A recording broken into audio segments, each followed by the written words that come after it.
মা, এই ডাকটার থেকে বেশি শান্তি হয়তো আর কোনো ডাকেই নেই। একজন প্রকৃত মা তার সন্তানের মঙ্গলার্থে যে কতটা দূর অবধি যেতে পারে সেটা বোধহয় একজন মাই জানে। সন্তানরা মায়ের আসল মর্ম হয়তো সেদিনই বুঝতে পারে যখন সে নিজে একজন মা হয়। এমনই এক অসামান্য মায়ের গল্প, না গল্প নয়, আমরা জানব একজন লড়াকু মায়ের তার সন্তানদের জন্য পুরো দেশ এবং সমাজের বিরুদ্ধে লড়াইয়ের এক সত্য ঘটনা। কখনো কখনো মানুষের জীবনে ঘটে যাওয়া সত্য ঘটনা সিনেমার প্লটকেও যে হার মানায়, এই মুভি সেটাই প্রমাণ করেছে। মুভিটিতে অনেক শিক্ষণীয় বিষয় তো আছেই, তাছাড়া একজন মায়ের আর্তনাদ আর অসম্ভব লড়াই তোমাদের চোখ ভিজিয়ে দিতে বাধ্য করবে। Hello friends, this is Ritu. Filmit movie এক্সপ্লেইনে তোমাদের সবাইকে জানাই ওয়ার্ম ওয়েলকাম। আজ আমি তোমাদের এক্সপ্লেইন করে শোনাবো সত্য ঘটনা অবলম্বনে 2023 সালের 17 মার্চ মুক্তিপ্রাপ্ত রানী মুখার্জি অনির্বাণ ভট্টাচার্য অভিনীত Mrs Chatterjee versus Norway. Cinema শেষে আমরা পরিচয় করে নেব আসল মিসেস চ্যাটার্জির সাথে, যার জীবন কাহিনীর ওপর ভিত্তি করেই এই মুভির সূচনা। ফিল্মিট মুভি এক্সপ্লেইনের নতুন সদস্য হয়ে থাকলে সাবস্ক্রাইব বাটন প্রেস করে আর বেল নোটিফিকেশন অন করে রেখো, যাতে আমার আনা মুভি এক্সপ্লেনেশনের নোটিফিকেশন সবার আগে তোমাদের কাছে পৌঁছে যায়। চলো তাহলে শুরু করা যাক explanation of Mrs Chatterjee versus Norway. মুভির ওপেনিং সিনে আমরা নরওয়ের কিছু সিন দেখতে পাই। সেখানেই কাট শটে আমাদের দেখানো হয় একটি পরিবারকে। বাড়ির বাইরের ফলক দেখে আমরা বুঝতে পারি যে আমরা এখন নরওয়ের সিন দেখলেও আমাদের গল্প কিন্তু নরওয়েতে বসবাসকারী এক বাঙালি পরিবারকে নিয়ে, চ্যাটার্জি পরিবার। এর পরের সিনেই দেখানো হয় যে নরওয়ের 3 জন মহিলা চ্যাটার্জি বাড়ি থেকে বাচ্চা চুরি করে পালাচ্ছে, আর নিজের সন্তানকে বাঁচাতে ওদের পেছনে পাগলের মতো ছুটছে এক মহিলা।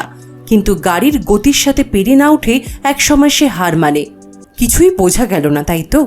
চলো গল্পটা শুরু করা যাক এই ঘটনার 24 ঘন্টা আগে থেকে। গল্পটা চ্যাটার্জি পরিবারের।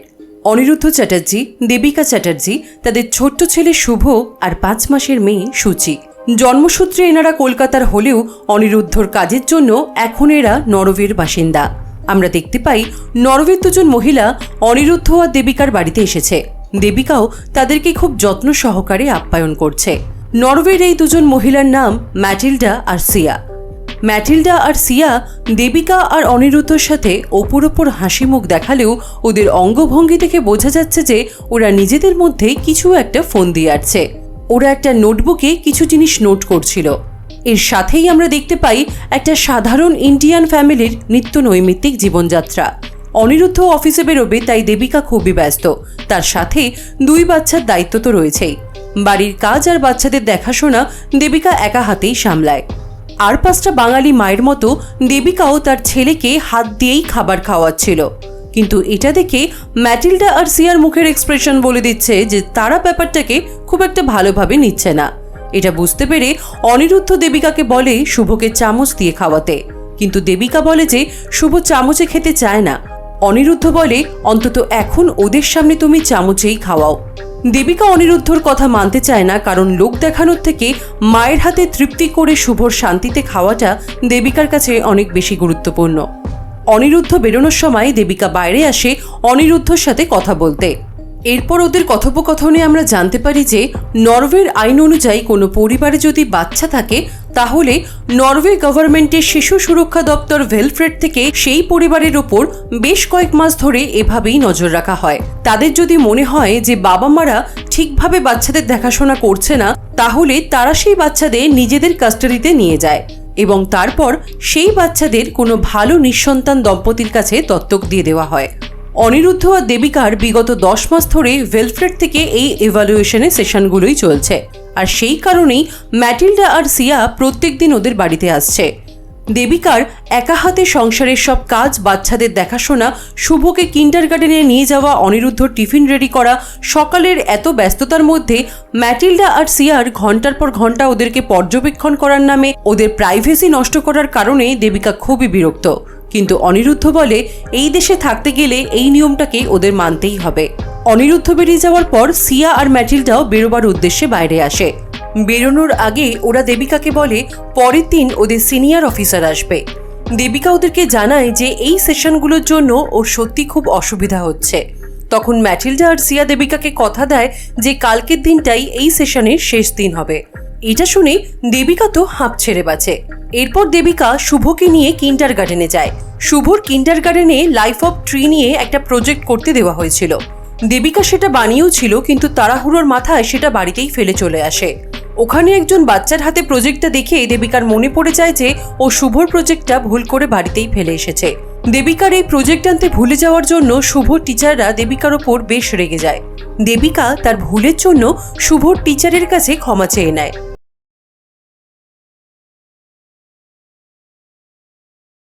দেবিকা শুভকে কিন্ডার গার্ডেনে রেখে আসার সময় কাজলের টিপ পরিয়ে দিলে ব্যাপারটা কিন্ডার গার্ডেনের টিচারদের কাছে খুব দৃষ্টিকটু লাগে। শুভকে কিন্ডার গার্ডেনে দিয়ে ফেরার সময় দেবিকা অনিরুদ্ধকে ফোন করে জানায় যে আগামীকাল সিয়া আর ম্যাটিল্ডার সাথে ওদের সিনিয়র অফিসারও আসবে, আর ওরা বলেছে যে কালকেই ওদের লাস্ট সেশন। তাই দেবিকা অনিরুদ্ধকে আগামীকাল ছুটি নিতে বলে।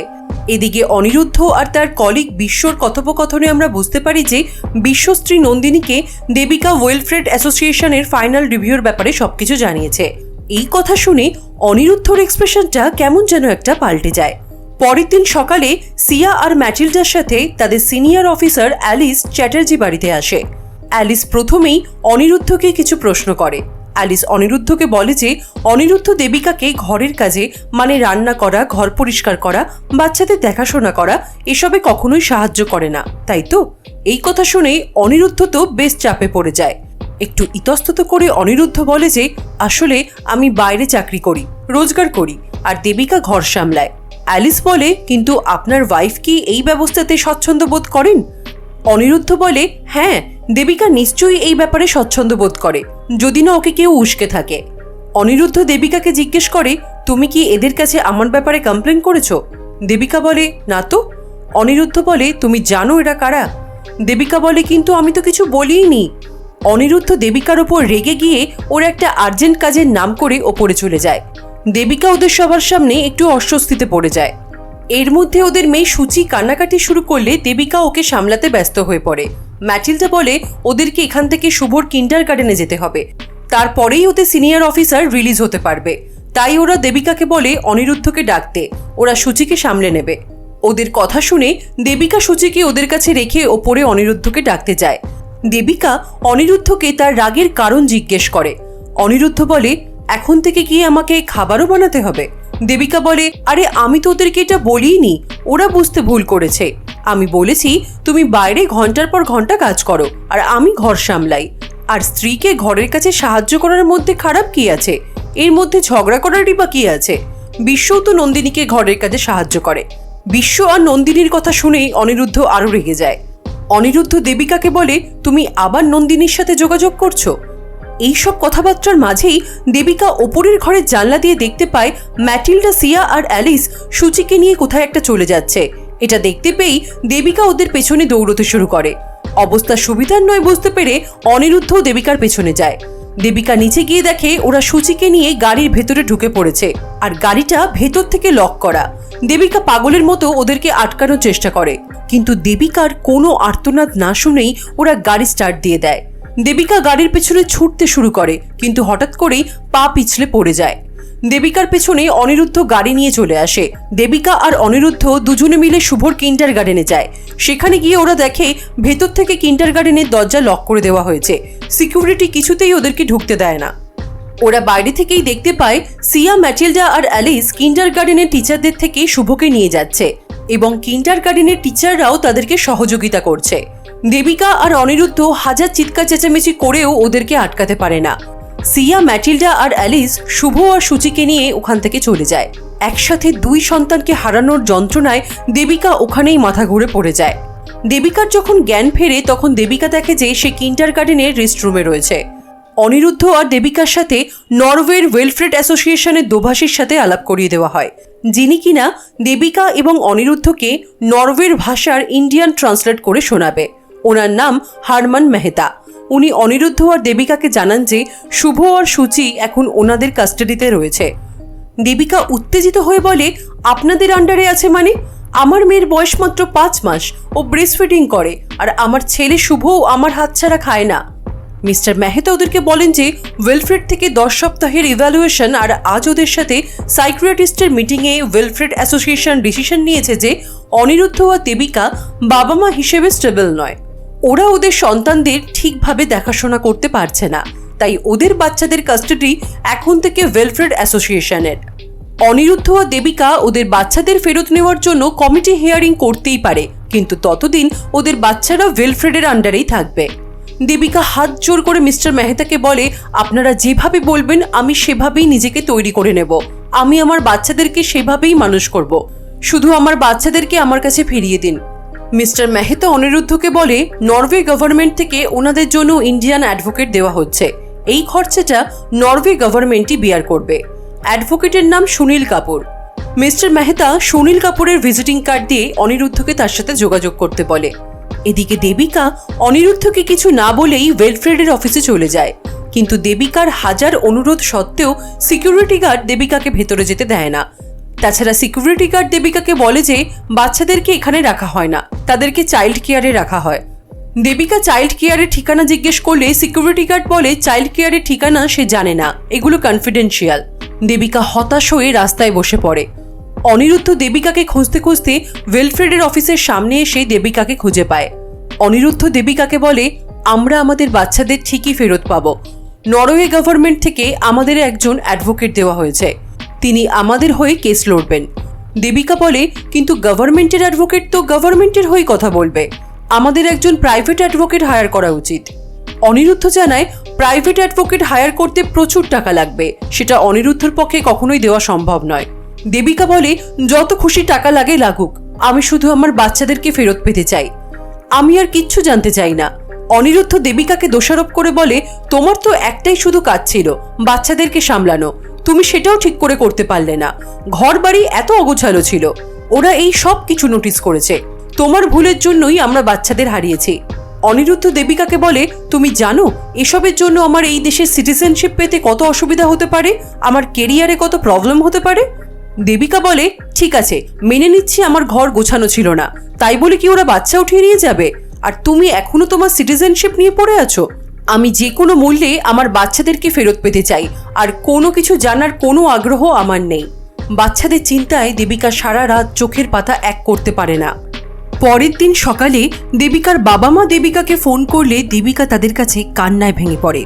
দেবিকা ওর বাবা মাকে জানায় যে কিভাবে নরওয়ে গভর্নমেন্টের ওয়েলফেয়ার সার্ভিস শুভ আর সূচিকে তুলে নিয়ে গেছে। ওরা বলেছে যে এই বাড়ির পরিবেশ নাকি বাচ্চা মানুষ করার জন্য ঠিক নয়। দেবিকার বাবা এসব শুনে চিন্তিত হয়ে জিজ্ঞেস করেন অনিরুদ্ধ কি বলছে।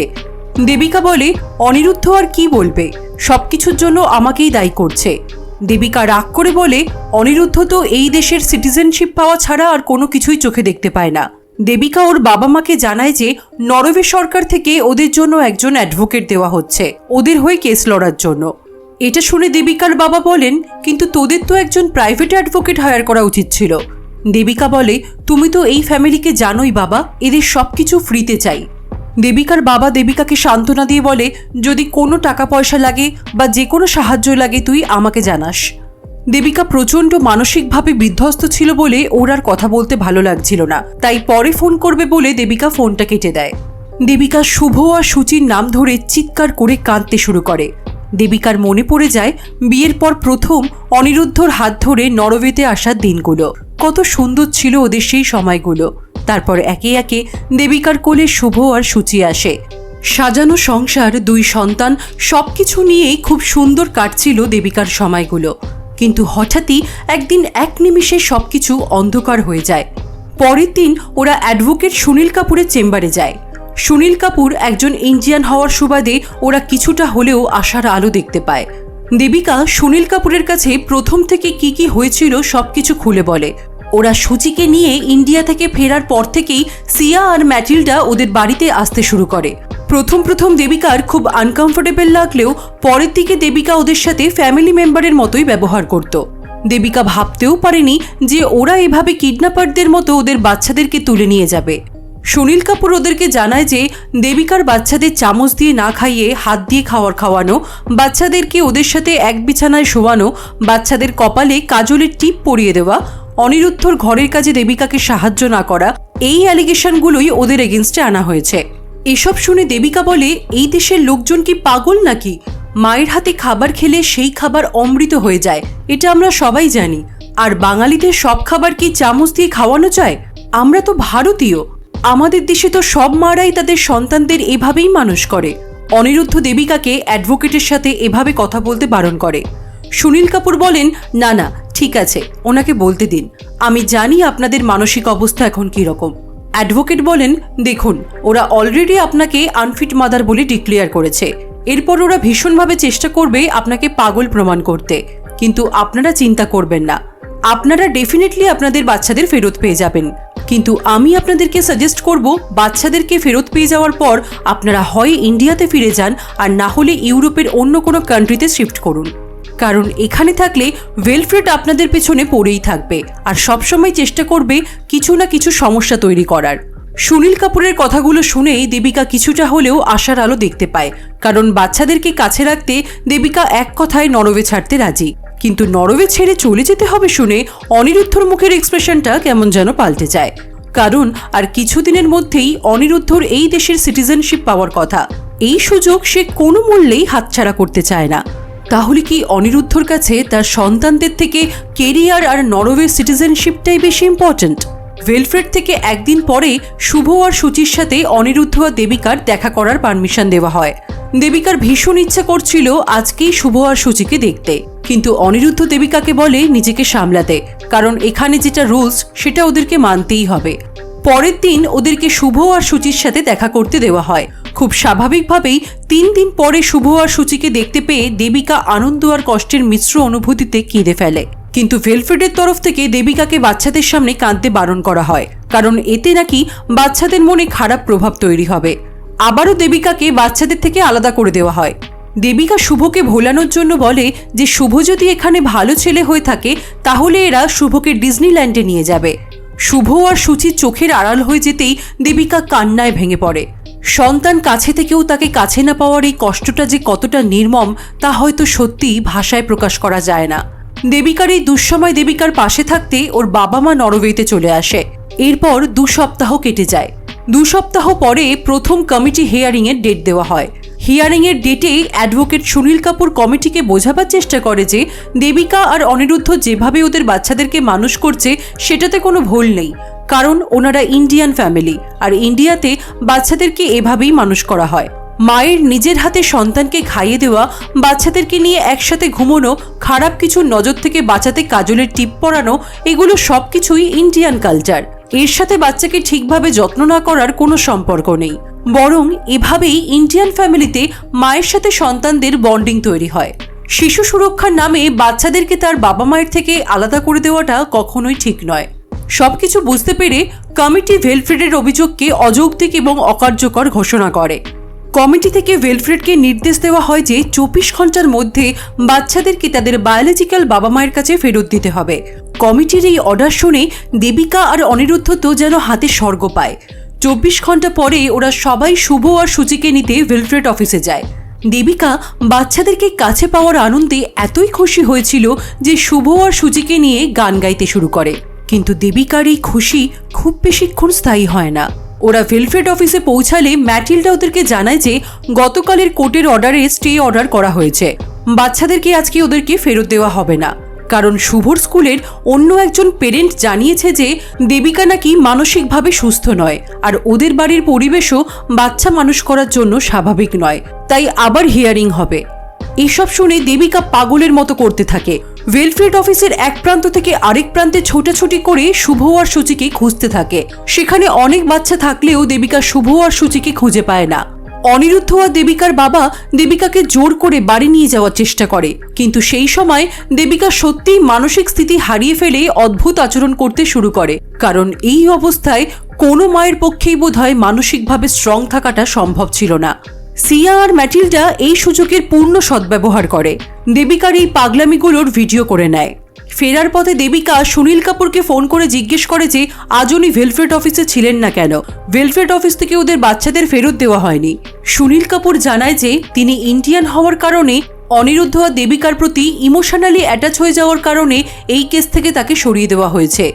সুনীল কাপুর জানান যে এখন এই কেসটা ডিস্ট্রিক্ট কোর্টে চলে গেছে, তাই পরবর্তী হিয়ারিংয়ের দিন দেবিকা, অনিরুদ্ধ আর দেবিকার বাবা মা কোর্টে পৌঁছায়।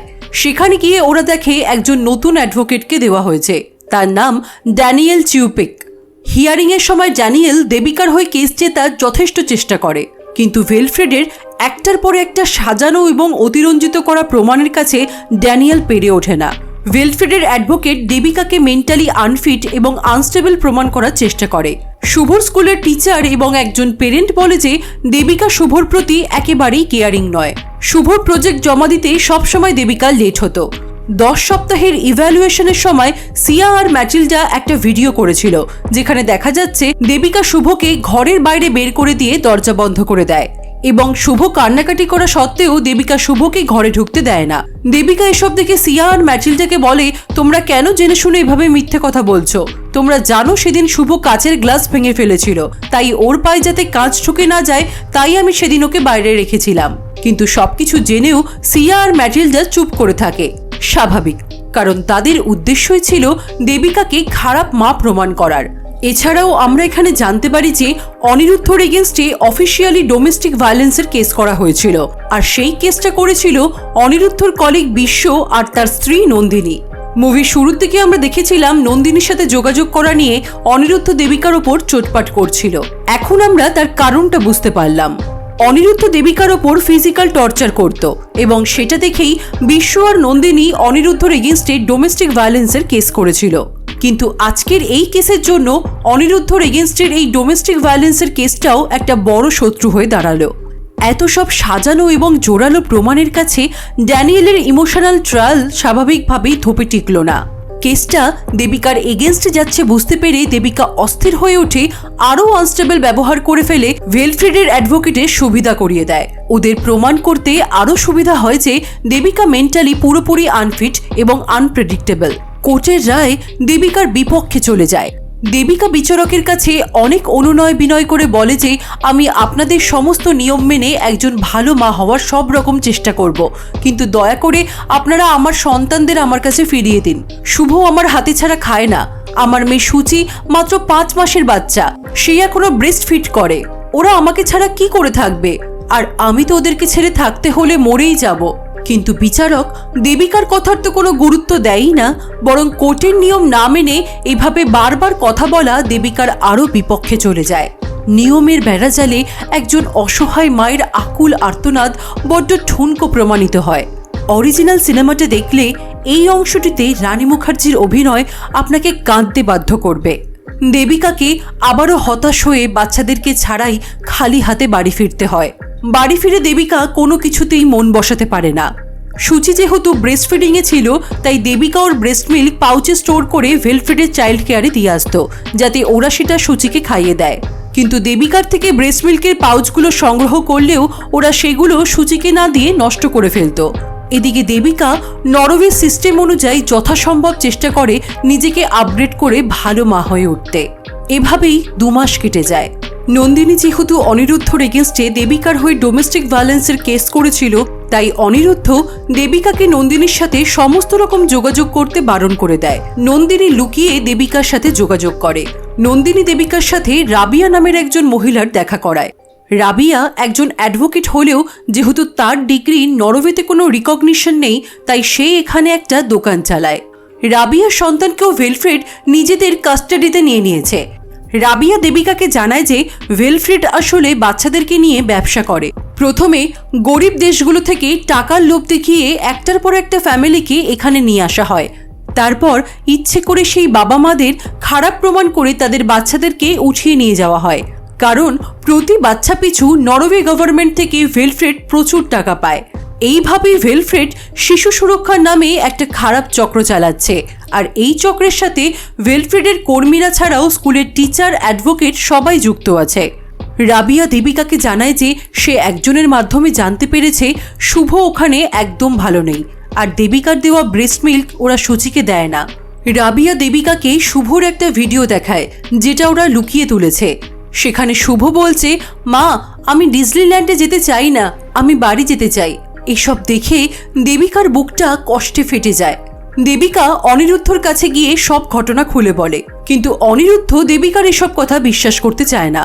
দেবিকা একবার অনিরুদ্ধকে রাবিয়ার সাথে দেখা করতে বলে। দেবিকা বলে যে সে নিজে চোখে শুভর ভিডিও দেখেছে, ওদের বাচ্চারা ওখানে নিরাপদ নয়। অনিরুদ্ধ বলে তুমি চিন্তা করো না, কিছুদিন পরেই আমরা নরওয়ে সিটিজেনশিপ পেয়ে যাব, তারপর আমাদের বাচ্চাদেরকে ওরা এমনিই ফিরিয়ে দেবে, আর ওদের এগেনস্টে এইসব করলে এগুলো আমার সিটিজেনশিপ পেতে অসুবিধা করবে, সেটা আমি কিছুতেই হতে দেব না। দেবিকা অনিরুদ্ধকে আবার বলে যে তাদের একজন প্রাইভেট অ্যাডভোকেট হায়ার করা উচিত। দেবিকার মুখ থেকে এই কথা শুনেই অনিরুদ্ধ মুখ ফিরিয়ে নেয়। দেবিকা বুঝতে পারে যে অনিরুদ্ধ কিছুই করবে না, তাই সে নিজেই একটা ড্রাস্টিক্যাল স্টেপ নিয়ে নেয়। দেবিকা কাউকে কিছু না বলেই শুভ আর সূচিকে যেখানে রাখা হয়েছিল সেখানে গিয়ে সবার চোখের আড়ালে শুভ আর সূচিকে নিয়ে পালিয়ে যায়। এরপর দেবিকা ট্রেনে করে নরওয়ে থেকে সুইডেনের উদ্দেশ্যে রওনা দেয়। সুইডেন স্টেশনে পৌঁছে পাসপোর্ট ভেরিফিকেশন করে দেবিকা সুইডেনে ঢুকতেই যাচ্ছিল, ঠিক সেই সময় নরওয়ে সুইডেন বর্ডার পুলিশ দেবিকাকে রিকগনাইজ করে দেবিকাকে আটক করে আর বাচ্চাদেরকে দেবিকার কাছ থেকে কেড়ে নেয়। নরওয়ে সুইডেন বর্ডার পুলিশ দেবিকার এগেনস্টে নরওয়ে ছাড়ার অর্ডার ইস্যু করে। বাচ্চা কিডন্যাপ করার অপরাধে দেবিকার জেলও হতে পারত, কিন্তু ড্যানিয়েল পুলিশের কাছে বলে যে দেবিকার মানসিক অবস্থা ঠিক নেই, দেবিকা সিভিয়ার ডিপ্রেশনের পেশেন্ট, তাই কোনো মতে দেবিকার জেল হওয়াটা আটকানো গেলেও পুলিশ ওয়েলফ্রেডের কাছে দেবিকার সমস্ত ডিটেলস পাঠায় আর তার সাথে নরওয়ে ছাড়ার ডিপোর্টেশন অর্ডার ইস্যু করে। অনিরুদ্ধ এসব কারণে খুবই রেগে যায়, কারণ এই ডিপোর্টেশন অর্ডার অনিরুদ্ধর সিটিজেনশিপ পাওয়ার প্রসেসিংয়ে এফেক্ট করবে। বাড়ি ফিরে অনিরুদ্ধ আর দেবিকার মধ্যে প্রচুর কথা কাটাকাটি শুরু হয়ে যায়। অনিরুদ্ধ দেবিকাকে বলে আমাকে না জানিয়ে তুমি এরকম একটা কাজ কি করে করতে পারলে। দেবিকা বলে আমি তোমার কাছে গেছিলাম অনিরুদ্ধ, কিন্তু তুমি আমার কথায় কোনো গুরুত্ব দাওনি। 3 মাস হয়ে গেছে, তোমার মতো এভাবে হাত পা গুটিয়ে বসে থাকা আমার পক্ষে সম্ভব নয়। আর তুমি নরওয়ে সিটিজেনশিপ পাওয়া ছাড়া আর কি কিছু চোখে দেখতে পাচ্ছ? দেবিকার কথা শুনে রেগে গিয়ে অনিরুদ্ধ দেবিকাকে একটা চড় মারে। দেবিকাও সঙ্গে সঙ্গে অনিরুদ্ধকে ঘুরিয়ে একটা চড় মারে। অনিরুদ্ধ আরও রেগে গিয়ে দেবিকাকে জোর করে একটা ঘরে আটকে রাখে। দেবিকার বাবা মা বাধা দিতে চাইলে অনিরুদ্ধ বলে আপনাদের মেয়ে পাগল হয়ে গেছে, ও এটাই ডিজার্ভ করে। একটার পর একটা কেসের ডেট পেরিয়ে যায়, কিন্তু কোনো ভালো জায়গায় পৌঁছানোর বদলে কেসটা আরও খারাপ দিকে যেতে থাকে। দেবিকার বাবা মায়ের ভিসার মেয়াদ শেষ হয়ে যাওয়ায় তাদের ইন্ডিয়ায় ফিরে যাওয়ার সময় আসে। তখন এয়ারপোর্টে নিউজে দেবিকা দেখতে পায় ইন্ডিয়া আর নরওয়ের রিলেশনশিপ আরও স্ট্রং করার জন্য ভাসুদা কামাত নামের একজন পলিটিশিয়ান কিছুদিনের মধ্যেই নরওয়েতে আসছে। এরপরেই সিন শিফট হয় কোর্টরুমে।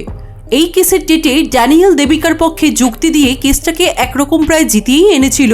এমনকি ওয়েলফেয়ারের সাইকিয়াট্রিস্ট সাক্ষী দেয় যে সে বিগত 4 বছর ধরে বহু বাচ্চাকে তার বাবা মায়ের থেকে আলাদা হতে দেখেছে।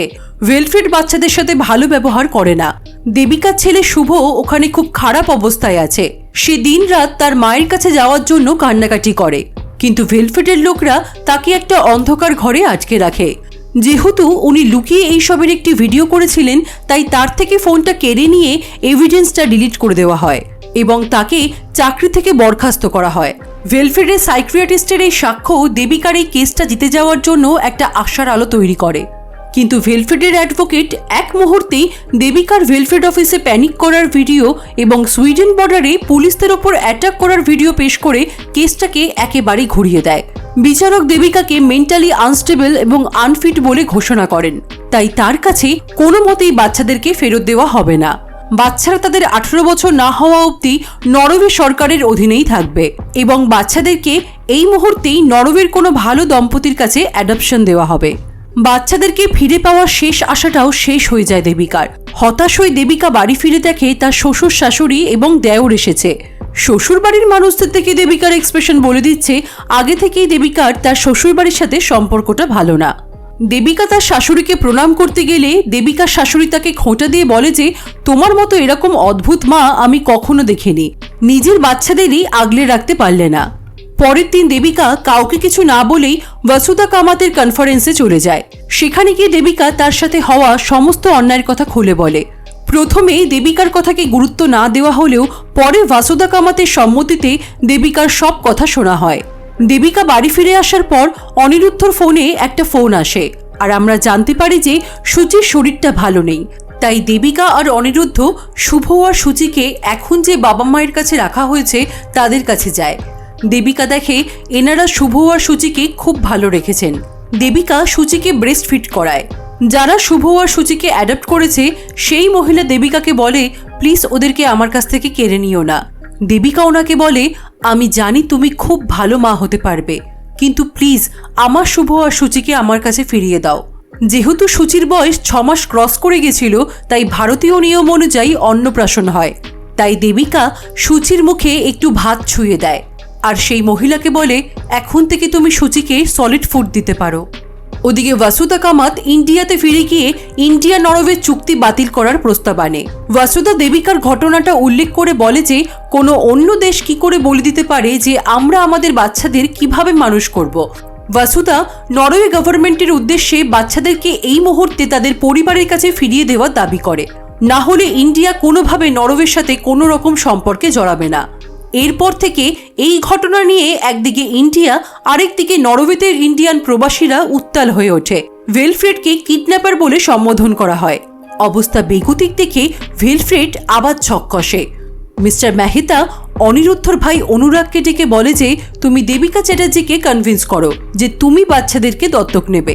বাচ্চাদের দায়িত্ব নিতে হবে শুনে প্রথমে তো অনুরাগ একেবারেই রাজি হয় না, কিন্তু মেহতা বলে নরওয়ে সরকার থেকে প্রত্যেক বাচ্চার জন্য প্রত্যেক বছরে 50 লাখ টাকা করে দেওয়া হবে, 2টো বাচ্চার জন্য 1 কোটি টাকা। এর মধ্যে 50% ভেলফ্রেড রেখে দেবে আর বাকি 50% অনুরাগের কাছে চলে যাবে। তার মানে 1 বছরে অনুরাগ 50 লাখ টাকা পাবে। আর বাচ্চাদের 18 বছর বয়স পর্যন্ত কত টাকা হবে হিসেব করে অনুরাগের তো লোভে পাগল হয়ে যাওয়ার মতো অবস্থা হয়। কমিটি মিটিং শুরু হয়।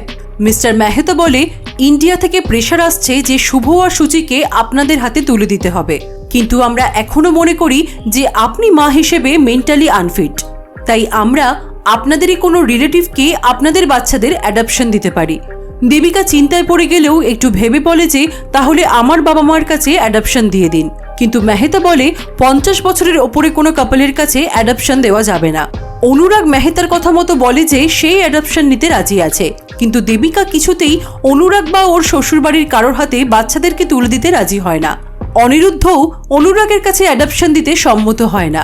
দেবিকা রেগে গিয়ে ওখান থেকে বেরিয়ে যায়, কিন্তু সবাই দেবিকাকে বোঝায় যে এটাই ওর জন্য ভালো অপশন, কারণ এই সব নিয়ে আরও কেস চলতে থাকলে তার মধ্যে যদি দেবিকার ডিপোর্টেশন অর্ডার অর্থাৎ নরওয়ে ছাড়ার অর্ডার ইস্যু হয়ে যায়, তখন এখানে কে থাকবে বাচ্চাদের হয়ে অ্যাপিল করার জন্য? অনুরাগকে অ্যাডপশন দিলে বাচ্চারা অন্তত ইন্ডিয়াতে যেতে পারবে। অবস্থা বেগতিক দেখে অনুরাগ অনিরুদ্ধর সাথে বাইরে গিয়ে কথা বলে। তারপরেই অনিরুদ্ধ দেবিকাকে ডেকে আলাদা করে কথা বলে বোঝায় যে বাচ্চারা অনুরাগের সাথে একবার ইন্ডিয়াতে চলে গেলে তারপর দেবিকা বাচ্চাদের নিয়ে বর্ধমানে দেবিকার বাপের বাড়িতে চলে যেতে পারে। শুধু নরওয়ে গভর্নমেন্ট থেকে যখন ভিডিও কল করা হবে তখন অনুরাগ আর বাচ্চাদেরকে একসাথে দেখাতে হবে। আরও অনেক ভালো ভালো ইমোশনাল কথা বলে অনিরুদ্ধ অনুরাগের কাছে বাচ্চাদেরকে অ্যাডপশন দেওয়ার জন্য দেবিকাকে রাজি করিয়ে নেয়। অনিরুদ্ধ বলে এগুলো শুধুই পেপার ওয়ার্কস, আসলে বাচ্চারা দেবিকার কাছেই থাকবে। দেবিকা অনিরুদ্ধর কথায় কনভিন্সড হয়ে অনুরাগের কাছে বাচ্চাদেরকে অ্যাডপশন দিতে রাজি হয়ে যায়। দেবিকা, অনিরুদ্ধ আর অনুরাগ সমস্ত ডকুমেন্টে সাইন করে দেয়। দেবিকা ইন্ডিয়ায় ফেরত আসার কিছুদিন পরেই বাচ্চাদেরকে নিয়ে অনুরাগ আর ওর শ্বশুরবাড়ির লোকেরাও ইন্ডিয়াতে ফেরে। দেবিকা ওর বাবাকে নিয়ে দেবিকার শ্বশুর বাড়িতে আসে বাচ্চাদেরকে ফেরত নিতে। দেবিকা প্রচন্ড খুশি ছিল এতদিন পরে বাচ্চাদেরকে ফেরত পাবে বলে, কিন্তু শ্বশুর বাড়িতে যাওয়ার পর অনুরাগ দেবিকাকে বাচ্চাদের ফিরিয়ে দেওয়া তো দূরের কথা, বাচ্চাদের সাথে দেবিকাকে দেখা পর্যন্ত করতে দেয় না। অনুরাগ বলে এই এগ্রিমেন্টে পরিষ্কার করে লেখা আছে যে তুমি বাচ্চাদের সাথে দেখা করতে পারবে না, তাহলে আমি কোনো টাকাই পাবো না। দেবিকা বুঝতে পারে না যে অনুরাগ কোন টাকার কথা বলছে। দেবিকা অনিরুদ্ধকে ফোন করে, কিন্তু অনিরুদ্ধ ফোনটা তোলে না। অনুরাগ বলে লিগালি তোমার এখানে আসার কোনো অধিকার নেই, তাই তুমি এখান থেকে চলে যাও। অর্থাৎ অনুরাগের সাথে অনিরুদ্ধও টাকার লোভে দেবিকাকে মিথ্যে কথা বলে ভুলিয়ে এগ্রিমেন্টে সাইন করিয়ে নিয়েছে। শ্বশুরবাড়ির লোকরা অসম্ভব খারাপ ব্যবহার করে দেবিকাকে বাড়ি থেকে বার করে দেয় আর ডিভোর্স পেপারে সাইন করে দিতে বলে। দেবিকা বুঝতে পারে যে অনিরুদ্ধ তাকে মিথ্যে কথা বলে ঠকিয়েছে।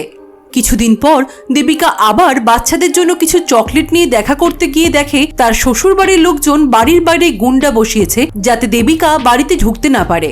গুন্ডারা দেবিকাকে মারধর করে বাড়ি থেকে বার করে দেয়। আবার শুরু হয় নতুন লড়াই। নরওয়ে সরকার বাচ্চাদেরকে কেড়ে নেওয়ার আজ 2 বছর পূর্ণ হলো। দেবিকা বাচ্চাদেরকে ফিরে পাওয়ার শেষ আশা নিয়ে হাইকোর্টে অনুরাগের এগেনস্টে কেস করে। দেবিকার পক্ষের অ্যাডভোকেট মিসেস প্রতাপ এই 2 বছর ধরে দেবিকাকে কী কী নির্যাতন সহ্য করতে হয়েছে সব কিছু বিচারককে খুলে বলে। তিনি বলেন, দেবিকা চ্যাটার্জি শুধু নরওয়ে থেকে ইন্ডিয়া অবধি এসেও কোনো সুরাহা পায়নি। এই কোর্টই তার শেষ ভরসা। উনি মনে করেন এই কেসটা ওপেন অ্যান্ড শাট হওয়া উচিত এবং বাচ্চাদেরকে তার বায়োলজিক্যাল মায়ের কাছে এই মুহূর্তেই ফিরিয়ে দেওয়া উচিত।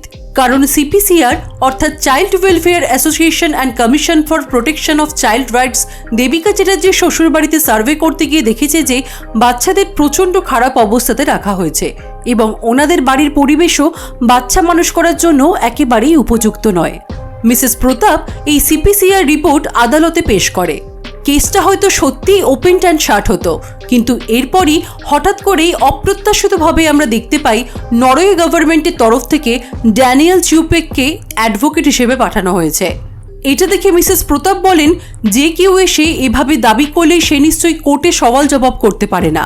বিচারকও ড্যানিয়েলকে বলেন যে উনি কেন নরওয়ে গভর্নমেন্টের তরফ থেকে কাউকে অ্যালাউ করবেন।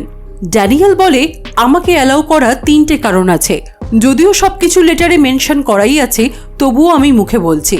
প্রথমত, দেবিকা চ্যাটার্জির বাচ্চাদের নরওয়ে গভর্নমেন্ট থেকে এগ্রিমেন্ট করে ইন্ডিয়ায় পাঠানো হয়েছে। দ্বিতীয়ত, নরওয়ে গভর্নমেন্টের যথেষ্ট রাইট আছে সেই এগ্রিমেন্ট মানা হচ্ছে কি মানা হচ্ছে না সেটা চেক করার। আর তৃতীয়ত, এই বাচ্চাদের খরচ এখনও নরওয়ে গভর্নমেন্টই চালায়। বিগত 14 মাসে অনুরাগ চ্যাটার্জির অ্যাকাউন্টে 80 লাখ টাকা ট্রান্সফার হয়েছে। ড্যানিয়েল এই সবকিছুর প্রমাণ বিচারকের কাছে পেশ করে। বিষয়টার গুরুত্ব বুঝতে পেরে এই বিষয়টা খুঁটিয়ে দেখার জন্য বিচারক পরের দিন সকাল 9টায় আবার কেসের ডেট দেয়। কেসের দ্বিতীয় দিনে ড্যানিয়েলকে কেস লড়ার পারমিশন দেওয়া হয়। ড্যানিয়েল সিপিসিআর এর রিপোর্ট অনুযায়ী কোর্টকে বলে যে অনুরাগ চ্যাটার্জি বাচ্চাদেরকে ঠিকমতো দেখাশোনা করছে না এবং তাদের বাড়ির পরিবেশও ঠিক নয়। সেক্ষেত্রে বাচ্চাদেরকে আবার নরওয়ে গভর্নমেন্টের কাছেই ফেরত পাঠানো হোক। এটা শুনে মিসেস প্রতাপ অবজেকশন জানিয়ে বলেন যে অনুরাগ চ্যাটার্জি যখন বাচ্চার দায়িত্ব নিতে চাইছেনই না, তখন তার কাছ থেকে বাচ্চাকে নিয়ে মিসেস দেবিকা চ্যাটার্জির কাছে দিয়ে দেওয়া হোক, যেরকম প্রথমেই এই কেসের দাবি ছিল। ড্যানিয়েল দেবিকাকে কাঠগড়ায় ডেকে প্রমাণ করার চেষ্টা করে যে যেহেতু দেবিকা কোনো চাকরি করে না, তাই বাচ্চাদেরকে মানুষ করা তার পক্ষে কখনোই সম্ভব না। তাছাড়া শুভ একজন অটিস্টিক বাচ্চা, আর এই ধরনের বাচ্চার স্পেশাল কেয়ার ইন্ডিয়া থেকে নরওয়েতে অনেক বেটার হতে পারে। দেবিকার মতো বেকার মায়ের কাছে বড় হওয়ার থেকে নরওয়ে গভর্নমেন্টের কাছে বড় হলে বাচ্চারা অনেক বেশি ফ্যাসিলিটি পাবে। এর মধ্যেই ভিডিও কলে অনিরুদ্ধর সাথে কথা বলা হয়। অনিরুদ্ধ বিচারকের কাছে প্রমাণ করার চেষ্টা করে যে দেবিকা প্রথম থেকেই মেন্টালি আনফিট, বাচ্চাদেরকে মানুষ করার ক্ষমতা তার নেই। অনিরুদ্ধর কথার পাল্টা জবাব দিতে মিসেস প্রতাপ আদালতে ইন্ডিয়া এবং নরওয়ে 2 দেশেরই মেডিকেল রিপোর্ট সাবমিট করে প্রমাণ করে দেয় যে দেবিকা মানসিকভাবে পুরোপুরি সুস্থ। আসলে অনিরুদ্ধ টাকার লোভে আর নরওয়ে সিটিজেনশিপ পাওয়ার লালসায় দেবিকাকে পাগল প্রমাণ করার চেষ্টা করছিল। কিন্তু মিসেস প্রতাপ যখন প্রমাণ করে দেয় যে দেবিকা মানসিকভাবে পুরোপুরি সুস্থ, তখন বেগতিক দেখে অনিরুদ্ধ ভিডিও কলটা কেটে দেয়। কেসের তৃতীয় দিনে মিসেস প্রতাপ ড্যানিয়েলকে কাঠগড়ায় ডেকে জিজ্ঞেস করে যে আপনি বারবার বলছেন অনুরাগ চ্যাটার্জিকে 14 মাসে 80 লাখ টাকা ট্রান্সফার করা হয়েছে। আপনার কি মনে হয় দেবিকা চ্যাটার্জি টাকার লোভে নরওয়ে থেকে ইন্ডিয়া অবধি লড়ে যাচ্ছেন? ড্যানিয়েল কিছুক্ষণ থমকে গিয়ে বলে, আমি যতদূর দেবিকা চ্যাটার্জিকে চিনি, আমার মনে হয় না উনি টাকার জন্য এগুলো করছেন। উনি ওনার বাচ্চাদেরকে ফেরত পাওয়ার জন্যই এত লড়ছেন। মিসেস প্রতাপ জিজ্ঞেস করেন, আপনার কি মনে হয় মিসেস দেবিকা চ্যাটার্জি কি জেনে বুঝে এই এগ্রিমেন্টে সাইন করেছিলেন, নাকি উনি ওনার হাজবেন্ডের কথায় বিশ্বাস করে সাইন করেছিলেন? ড্যানিয়েল বলে, আমি সেই সময় ওখানে ছিলাম না, তাই আমার পক্ষে এটা বলা সম্ভব নয়। তবে আমি আমার তরফ থেকে এইটুকুই বলতে পারি, মিসেস চ্যাটার্জি টাকার জন্য এগুলো কখনোই করেননি। উনি শুধু চেয়েছিলেন ওনার বাচ্চারা যেন ওনার কাছে ফিরে যায়। ড্যানিয়েল যে দেবিকার পক্ষে কথা বলবে এটা দেবিকা ভাবতেই পারেনি। ড্যানিয়েলের কথা শুনে দেবিকার চোখে জল চলে আসে। মিসেস প্রতাপ ড্যানিয়েলকে জিজ্ঞেস করেন যে দেবিকার প্যানিক করার যে ভিডিওগুলো দেখে কেসটা দেবিকার এগেনস্টে করে দেওয়া হয়েছে, তখন দেবিকা যে অবস্থায় ছিল তাতে কি এইভাবে তার রিয়্যাক্ট করাটা খুব অস্বাভাবিক ছিল? যখন কিনা একজন মায়ের কাছ থেকে তার 2 ছোট্ট সন্তানকে একটা অন্য দেশ আলাদা করে দেয়। ওনার জায়গায় অন্য কোনো মা থাকলেও কি এই একই রকম ব্যবহার করতেন না? ড্যানিয়েল বলে, না, ওনার ব্যবহার একেবারেই অস্বাভাবিক ছিল না। ওনার জায়গায় অন্য যে কেউ থাকলেই সেই পরিস্থিতিতে এই ব্যবহারটাই করত। এরপর বিচারক দেবিকাকে বলে তার যদি কিছু বলার থাকে সে বলতে পারে। দেবিকা বলে নরওয়ে গভর্নমেন্ট থেকে তাকে অনেক উপাধি দেওয়া হয়েছে, পাগল, আনস্টেবল, বাজে মা, সবাই ঠিক বলছে, শুধু দেবিকা চ্যাটার্জি ভুল বলছে। ছোটবেলা থেকে তাকে যেভাবে বলা হতো সে সেভাবেই চলতো। বাবা বলেছিল ভালো করে পড়াশোনা করতে হবে, গ্র্যাজুয়েট হতে হবে, দেবিকা তাই করেছে। মা বলেছিল এবার বিয়ে করার বয়স হয়েছে, বিয়ে করতে হবে, দেবিকা তাই করলো। বিয়ের পর অনিরুদ্ধ বলল চলো নরওয়েতে গিয়ে আমরা সেটেল করি, ওখানেই আমরা বেশি ভালো থাকবো, দেবিকা তাই করলো। তারপর নরওয়ে গভর্নমেন্ট বলল তোমার বাচ্চারা তোমার থেকে ওয়েলফেয়ারের কাছে বেশি ভালো থাকবে। এতদিন সবার সব কথা মেনে নিলেও এই কথাটা দেবিকা আর মেনে নিতে পারল না। দেবিকা আদালতে বলে যে আমি ভালো মা নাকি খারাপ মা সেটা আমি জানি না, আমি জানি আমি মা, আর আমার বাচ্চারা আমার কাছেই সব থেকে ভালো থাকবে, আর আমি আমার বাচ্চাদেরকে পেতে যত দূর যেতে হয় তত দূর যাব। এই কোর্ট হোক, এর পরের কোর্ট হোক, বা পৃথিবীর যে কোনো কোনায় যেতে হোক আমি যাব, কিন্তু আমি এর শেষ দেখে ছাড়ব। আমি 2 বছর ধরে একই কথা বলে যাচ্ছি, আর আজও এটাই বলবো, আমার কাছে আমার বাচ্চাদেরকে ফিরিয়ে দিন, আমি আর কিচ্ছু চাই না। বিচারক বলেন কোর্টের রায় দেওয়ার আগে উনি একবার চেম্বারে বাচ্চাদের সাথে আলাদা করে কথা বলতে চান। বাচ্চাদেরকে বিচারকের চেম্বারে নিয়ে আসা হয়, কিন্তু বিচারক দেখেন এতদিন দেখা না হওয়া সত্ত্বেও সূচি সবার আগে দেবিকার দিকেই ছুটে যায়, শুভও তাই। এতদিন পর বাচ্চাদেরকে কাছে পেয়ে দেবিকা শুভ আর সূচিকে আদুরে আদুরে ভরিয়ে দেয়। বিচারক রায় দেন এই কেসটা আমার দেখা অন্যতম একটি কেস। আমি সবকিছু বিবেচনা করে দেখেছি বাচ্চারা তার মায়ের কাছেই সব থেকে বেশি ভালো থাকবে। একজন মায়ের থেকে তার বাচ্চাদের জন্য বেশি ভালো আর অন্য কেউ চাইতে পারে না। তাই বিচারক রায় দেন শুভ আর সূচিকে ইমিডিয়েটলি অনুরাগ চ্যাটার্জির কাস্টাডি থেকে দেবিকা চ্যাটার্জিকে ফিরিয়ে দেওয়া হবে। বিচারকের এই রায় শুনে দেবিকার এতদিনের লড়াই, এতদিনের কষ্ট চোখের জল হয়ে বেরিয়ে আসে। একেই হয়তো বলে আনন্দ অশ্রু। দেবিকা এখন তার ছেলে আর মেয়ের সাথে খুব ভালোভাবে জীবন কাটাচ্ছে। এবার আমরা আলাপ করে নেব রিয়েল মিসেস চ্যাটার্জির সাথে, যার জীবন নিয়ে এই সিনেমা তৈরি হয়েছে। তার নাম সাগরিকা চক্রবর্তী। নরওয়ে গভর্নমেন্ট তার ছেলে এবং মেয়ের জন্য টাকা দিয়ে সাহায্য করতে চেয়েছিল, কিন্তু সাগরিকা সেই সাহায্য নিতে অস্বীকার করে। সাগরিকা এখন চাকরি করে 2 বাচ্চাকে নিয়ে ভীষণ ভালো আছে। মিসেস চ্যাটার্জি ভার্সেস নরওয়ে মুভিটি এখানেই শেষ। সিনেমাটা ভালো লাগলে ছেড়ে যাওয়ার আগে please to like, comment, share and please don't forget to subscribe film ইট। দেখা হচ্ছে আবার নতুন কোনো সিনেমার সাথে, ততক্ষণের জন্য বাই বাই।